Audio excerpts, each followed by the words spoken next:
Hi hello ಎಲ್ರಿಗೂ ನಮಸ್ಕಾರ and welcome back to my YouTube channel. ಎಲ್ಲರೂ ಹೇಗಿದ್ದೀರಾ? ಐ ಹೋಪ್ ಎಲ್ಲರೂ ಆರಾಮಾಗಿದ್ದೀರಾ ಅಂತ ಭಾವಿಸ್ತೀನಿ. And welcome to another new blog. Actually ಈ ವಿಡಿಯೋ ಬಂದು ಕಡೆ ಕಾರ್ತಿಕ ಸೋಮವಾರದ ವಿಡಿಯೋ. ನಾವು ಬೆಂಗಳೂರಿನಲ್ಲಿ ಇರಲಿಲ್ಲ, ಊರಿಗೆ ಹೋಗಿದ್ವಿ, ನಮ್ಮ ಊರಿಗೆ ಹೋಗಿದ್ವಿ. ಸೊ ಅಲ್ಲಿ ಕ್ಯಾಪ್ಚರ್ ಮಾಡಿದಂಥ ಒಂದು ವಿಡಿಯೋ ಅದು. ಸೊ ಕಡೆ ಕಾರ್ತಿಕ ಸೋಮವಾರ ಅಂದರೆ ಎಲ್ಲರೂ ಪೂಜೆ ಪುನಸ್ಕಾರ ತುಂಬಾ ಜಾಸ್ತಿ ಅಲ್ವಾ ಅವತ್ತು. ಸೊ ಅವತ್ತು ಬೆಳಗ್ಗೆ ಬೇಗನೆ ಎದ್ದಿದ್ವಿ. ನಾನು ಒಂದು 5 ಗಂಟೆಗೆಲ್ಲ ಎದ್ದಿದ್ದೆ. 5 ಗಂಟೆಗೆಲ್ಲ ಎದ್ದು ಮನೆ ಬಾಗಿಲೆಲ್ಲ ಕ್ಲೀನ್ ಮಾಡಿಕೊಂಡು ರಂಗೋಲಿ ಎಲ್ಲ ಹಾಕಿ ಒಂದು 6:30 ಹಂಗೆ ದೇವ್ರ ಪೂಜೆನೂ ಕೂಡ ಮಾಡ್ಕೊಂಡ್ವಿ. ಎಲ್ಲ ಹಿಂದಿನ ದಿನವೇ ರೆಡಿ ಮಾಡಿ ಇಟ್ಕೊಂಡಿದ್ವಿ ಪೂಜೆಗೆ ಅಂತ ಹೇಳಿಬಿಟ್ಟು. ಸೊ ನಾನು ನನ್ನ ವಾರ್ಗಿದ್ದಿ ಇಬ್ಬರು ಕೂಡ ಸೇರಿ ಎಲ್ಲನ ಫಿನಿಶ್ ಮಾಡ್ಕೊಂಡಿದ್ವಿ. ಎಲ್ಲ ಕೆಲಸ ಮುಗಿಸ್ಕೊಂಡು ಪೂಜೆನ ಕೂಡ ಮುಗಿಸ್ಕೊಂಡಿದ್ವಿ. ನಂತರ ಅವತ್ತು ನಮ್ಮ ಹಳ್ಳಿಗಳ ಕಡೆ ಎಲ್ಲ ಏನು ಮಾಡ್ತಾರೆ ಅಂತಂದರೆ, ಕಾರ್ತಿಕ ಸೋಮವಾರದಲ್ಲಿ ಕೆಲವರು ಮನೆಗೆ ಧೂಪ ಹಾಕ್ಸೋದು ಅಂತ ಹೇಳ್ತಾರೆ. ಆಮೇಲೆ ಕೆಲವರು ಕಜ್ಜಾಯ ಮತ್ತು ಈ ರೀತಿ ಪೂಜೆಗಳನ್ನ ಮಾಡೋದು ಅದು ವಾಡಿಕೆ ರೂಢಿ ಇರುತ್ತೆ. ಆ ರೀತಿ ರೂಢಿ ಮಾಡ್ಕೊಂಡಿರೋರು ಕಡೆ ಕಾರ್ತಿಕ ಸೋಮವಾರದಲ್ಲಿ ಅಥವಾ ಸೋಮವಾರ, ಕಾರ್ತಿಕ ಸೋಮವಾರ ಎಷ್ಟು ವಾರಗಳಲ್ಲಿ 4-5 ಬರುತ್ತೋ ಅದರಲ್ಲಿ ಒಂದು ವಾರದಲ್ಲಿ ಯಾವ್ದಾದ್ರು ಒಂದು ವಾರ ಪೂಜೆನ ಮಾಡ್ತಾರೆ. ಹಾಗೆ ನಮ್ಮ ಮನೆಯಲ್ಲೂ ಕೂಡ ದೇವ್ರ ಧೂಪ ಹಾಕ್ಸೋಣ ಅಂತ ಹೇಳ್ಬಿಟ್ಟು ಪ್ಲ್ಯಾನ್ ಮಾಡ್ಕೊಂಡ್ವಿ. 2 ಡೇಸ್ ಬ್ಯಾಕ್ ಅಷ್ಟೇ ಪ್ಲ್ಯಾನ್ ಮಾಡ್ಕೊಂಡಿದ್ದು. ಬಿಕಾಸ್ ಬ್ಯಾಂಗ್ಳೂರಿಂದ ನಾವು ಹೋಗಿದ್ವಿ ಆ್ಯಂಡ್ ಎಲ್ಲರೂ ಮನೆಯಲ್ಲೇ ಇರ್ತೀವಿ, ಸೊ ಸಿಗ್ತೀವಿ, ಈ ಟೈಮಲ್ಲೇ ಮಾಡೋದು ಬೆಟರ್ ಅಂತ ಹೇಳ್ಬಿಟ್ಟು ಎಲ್ಲ ರೆಡಿ ಮಾಡ್ಕೊಂಡ್ವಿ ಒಂದು 2 ಡೇಸ್ ಬ್ಯಾಕ್ ಅಂತ ಹೇಳ್ಬಿಟ್ಟು. ಸೊ ಅಷ್ಟೊತ್ತಿಗೆ ಆಲ್ರೆಡಿ 7:30 ಅಷ್ಟೊತ್ತಿಗೆ ಆಲ್ರೆಡಿ ಅಡುಗೆ ಫುಲ್ ಕಂಪ್ಲೀಟಾಗಿ ರೆಡಿ ಮಾಡಿಬಿಟ್ಟಿದ್ವಿ. ನಾನು ನನ್ನ ವಾರ್ಗಿತ್ತಿ ಇಬ್ಬರು ಸೇರಿಕೊಂಡು ಅನ್ನ, ಸಾಂಬಾರು, ಮುದ್ದೆ, ಪಲ್ಯ, ಪಾಯಸ ಇಷ್ಟನ್ನು ರೆಡಿ ಮಾಡಿದ್ವಿ. ಧೂಪ ಹಾಕ್ಸ್ತೀವಿ ಅಂತಂದರೆ ದೇವರಿಗೆ ಎಡೆ ಇಟ್ಟು ಪೂಜೆ ಮಾಡೋದು ರೂಢಿ.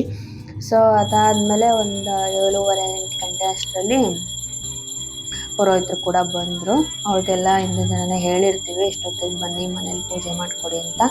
ಅವರು ಕೂಡ ಅವ್ರ ಹತ್ರ ಇರುವಂಥ ಒಂದಷ್ಟು ದೇವರುಗಳ ವಿಗ್ರಹಗಳನ್ನ ತಗೊಂಡು ಬಂದಿರ್ತಾರೆ. ಅದನ್ನು ಇಟ್ಟು ಮನೆಗೆ ಪೂಜೆ ಮಾಡ್ತಾರೆ.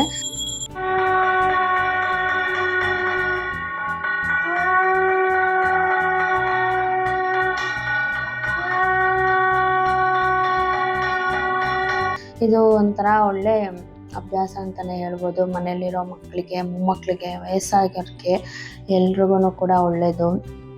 ಆಮೇಲೆ ಮನೆಗೇನಾದರೂ ದೃಷ್ಟಿ ಇದ್ದರೆ ಆ ರೀತಿ ಮನೆಯಲ್ಲಿ ಒಂದು ಪೂಜೆ ಅಂತ ಮಾಡಿದ್ರೆ ಒಂದು ಪಾಸಿಟಿವ್ ವೈಬ್ಸ್ ಕ್ರಿಯೇಟ್ ಆಗುತ್ತೆ ಅಲ್ವಾ. ಸೊ ಆ ರೀತಿ ಪೂಜೆನ ಕೂಡ ಮುಗಿಸ್ಕೊಂಡಿದ್ದಾಯಿತು. ಒಂದು 9 ಗಂಟೆ 9:30 ಅಷ್ಟರಲ್ಲೆಲ್ಲ ಕಂಪ್ಲೀಟಾಗಿ ಮುಗ್ದೋಗ್ಬಿಟ್ಟಿತ್ತು, ಪೂಜೆ ಎಲ್ಲ ಮುಗ್ದೋಗಿತ್ತು. ಸೊ ಇದೇ ರೀತಿ ನೋಡಿ, ನೀವು ನೋಡ್ತಾ ಇರೋ ರೀತಿಯೇ ನಮ್ಮ ಮನೆಗಳ ಕಡೆ, ನಮ್ಮ ಊರುಗಳ ಕಡೆ ಪೂಜೆ ಮಾಡೋದು. ಎಲ್ಲರ ಮನೆಯಲ್ಲೂ ಕರೆಸಿ ಪುರೋಹಿತರನ್ನ ಮಾಡಿಸ್ತಾರೆ. ಆವತ್ತಿನ ದಿನ ಬೆಳಗ್ಗೆಯಿಂದ ಸಂಜೆವರೆಗೂ ಮಾಡೋದಿರ್ತಾರೆ.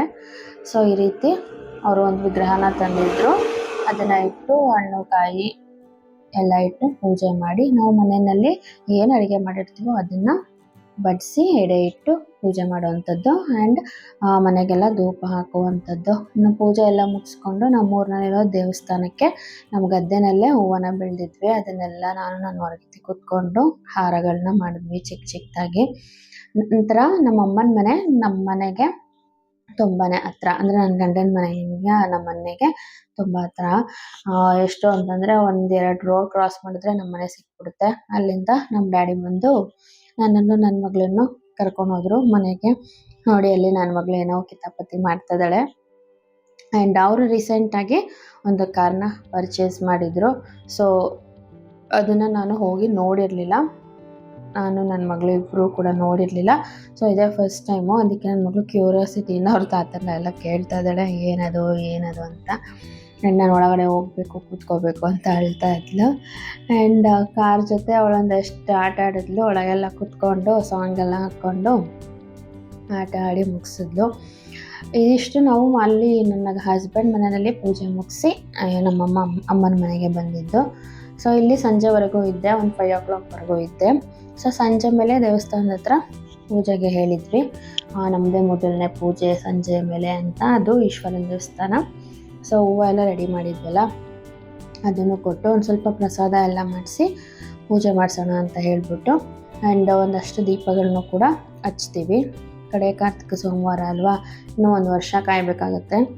ಸೊ ಪೂಜೆನೂ ಕೂಡ ಮಾಡಿಸೋಣ ಅಂತ ಹೇಳ್ಬಿಟ್ಟು ಡಿಸೈಡ್ ಮಾಡಿ ಎಲ್ಲ ಪ್ರಿಪ್ರೇಷನ್ಸ್ನ ಮಾಡಿಟ್ಟು ಬಂದಿದ್ವಿ. ಸೊ ಸಂಜೆ ಮೇಲೆ ಎಲ್ಲ ದೇವಸ್ಥಾನಕ್ಕೆ ಹೋಗಿ ದೇವಸ್ಥಾನ ಎಲ್ಲ ಕ್ಲೀನ್ ಮಾಡಿ ನಾವೇ ಕಸ ಗುಡಿಸಿ ನೀರು ಹಾಕಿ ರಂಗೋಲಿನೂ ಕೂಡ ಹಾಕಿ ಎಲ್ಲ ಹೂವು ಎಲ್ಲ ಪೋಣಿಸಿದ್ವಲ್ಲ ನವಗ್ರಹಗಳಿಗೆ. ಹಾಗೆ ಈಶ್ವರನಿಗೆ ಆಂಜನೇಯ ಸ್ವಾಮಿ ದೇವಸ್ಥಾನ ಇದೆ ಪುಟ್ಟದು, ಅದಕ್ಕೆ ಎಲ್ಲ ಪೂಜೆನ ಕೊಟ್ಟು ಪೂಜೆನ ಮುಗಿಸ್ಕೊಂಡ್ವಿ. ಸೊ ನೋಡ್ಬೋದು ನೀವು ಮಕ್ಕಳೆಲ್ಲ ಆಟ ಆಡ್ತಾ ಇದ್ದಾರೆ ಅಲ್ಲಿ. ಪೂಜೆ ಎಲ್ಲ ಮುಗಿಸ್ಕೊಂಡು ನಂತರ ಊಟಕ್ಕೆ ಅಂತ ಮನೆಗೆ ಬಂದ್ವಿ. ಇನ್ನು ನಾನು ಈ ವ್ಲಾಗ್ನ ನೆಕ್ಸ್ಟ್ ಡೇಗೆ ಕಂಟಿನ್ಯೂ ಮಾಡ್ತಾ ಇದ್ದೀನಿ. ಆ್ಯಂಡ್ ಊರಲ್ಲೆಲ್ಲ ಮುಗಿಸ್ಕೊಂಡು ನೆಕ್ಸ್ಟ್ ಡೇ ನಾನು ಬ್ಯಾಂಗ್ಳೂರಿಗೆ ರಿಟರ್ನ್ ಆದೆ. ಒಂದು 11:30 ಹಾಗೆ ಬ್ಯಾಂಗ್ಳೂರಿಗೆ ನನ್ನ ಮಗಳನ್ನ ಕರ್ಕೊಂಡು ಬಂದೆ. ನನ್ನ ಹಸ್ಬೆಂಡ್ ಆಲ್ರೆಡಿ ಬಂದಿದ್ದರು ಬೆಳಿಗ್ಗೆನೆ. ಸೊ ಊರಿಂದ ಬಂದು ಅಲ್ಲಿ ತಂದಿದ್ದ ಲಗೇಜ್ ಎಲ್ಲ ಅನ್ಪ್ಯಾಕಿಂಗ್ ಮಾಡ್ತಾಯಿದ್ದೆ. ಎಲ್ಲ ಬಟ್ಟೆ ಎಲ್ಲ ಸಪ್ರೇಟ್ ಮಾಡಿ ಎತ್ತಿಡ್ತಾ ಇದ್ದೆ. ಇನ್ನು ಮನೇನಂತೂ ನೋಡೋದಕ್ಕೆ ಆಗ್ತಾ ಇರಲಿಲ್ಲ. ಎಲ್ಲಿಯಾದರೂ ಹೋಗಲಿ ಒಂದಿನ 2 ದಿನ ಹೋದರೆ ಮನೇನ ಬಂದು ನೋಡೋದಕ್ಕೆ ಆಗಲ್ಲ, ಅಷ್ಟು ಧೂಳಾಗಿರುತ್ತೆ. ನಮ್ಮ ಮನೇನೂ ಕೂಡ ಸ್ವಲ್ಪ ರೋಡ್ ಸೈಡ್ ಇರೋದ್ರಿಂದ ಧೂಳು ಜಾಸ್ತಿನೇ ಆಗುತ್ತೆ.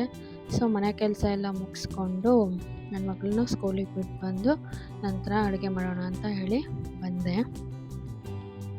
ಸಾಂಬಾರು ಮಾಡೋಣ ಅಂತ ಬಂದೆ. ನಿಜವಾಗ್ಲೂ ಸಾಂಬಾರು ಮಾಡೋ ಅಷ್ಟು ಎನರ್ಜಿ ಅಂತೂ ನನಗಿಲ್ಲ ಈಗ. ಸೊ ಮೆಣಸಿನ ಬಜ್ಜಿ ಮಾಡಿಬಿಡೋಣ, ಒಂದು 10 ನಿಮಿಷಕ್ಕೆ ಆಗೋಗುತ್ತೆ ಅಂತ ಹೇಳ್ಬಿಟ್ಟು ಎಲ್ಲ ರೆಡಿ ಮಾಡಿ ಇಟ್ಕೊಂಡಿದ್ದೀನಿ. ಸೊ ಒಂದು ಸ್ವಲ್ಪ ಜೀರಿಗೆ ಮೆಣಸು ಬೆಳ್ಳುಳ್ಳಿ, ಒಂದು ಸ್ವಲ್ಪ ಹುಣಸೆ ಹಣ್ಣು, ಹಾಗೆ ಒಗ್ಗರಣೆಗೆ ಈರುಳ್ಳಿ ತೊಗೊಂಡಿದ್ದೀನಿ, ಸ್ವಲ್ಪ ಕಾಯಿ ತೊಗೊಂಡಿದ್ದೀನಿ, ಕೊತ್ತಂಬರಿ ಸೊಪ್ಪು, ಕರಿಬೇವಿನ ಸೊಪ್ಪು. ಮೆಣಸಿನ ಬಜ್ಜಿ ಅಂತೂ ತುಂಬ ಚೆನ್ನಾಗಿರುತ್ತೆ, ನನಗಂತೂ ತುಂಬ ಇಷ್ಟ ಪರ್ಸ್ನಲಿ. ಆ್ಯಂಡ್ ಇದು ಬಾಣಂತಿಯರಿಗೂ ಕೂಡ ಕೊಡ್ತಾರಲ್ಲ ಅದೇ ರೀತಿ ಮಾಡ್ತೀನಿ ನಾನು. ಬಟ್ ಕಾಯಿ ಬದಲು ಕೊಬ್ಬರಿನ ಹಾಕೋತಾರೆ ಬಾಣಂತಿಯರಿಗೆ. ಸೊ ನಾನು ಕೊಬ್ಬರಿ ಇರಲಿಲ್ಲ, ಸೊ ಕಾಯಿನ ಹಾಕಿ ಮಾಡ್ತಾಯಿದ್ದೀನಿ. ಆ್ಯಂಡ್ ತುಂಬ ರುಚಿಯಾಗಿರುತ್ತೆ. ಒಂದು 10 ನಿಮಿಷ ಕಾಲು ಗಂಟೆಲೆಲ್ಲ ಹಾಕಿಬಿಡುತ್ತೆ.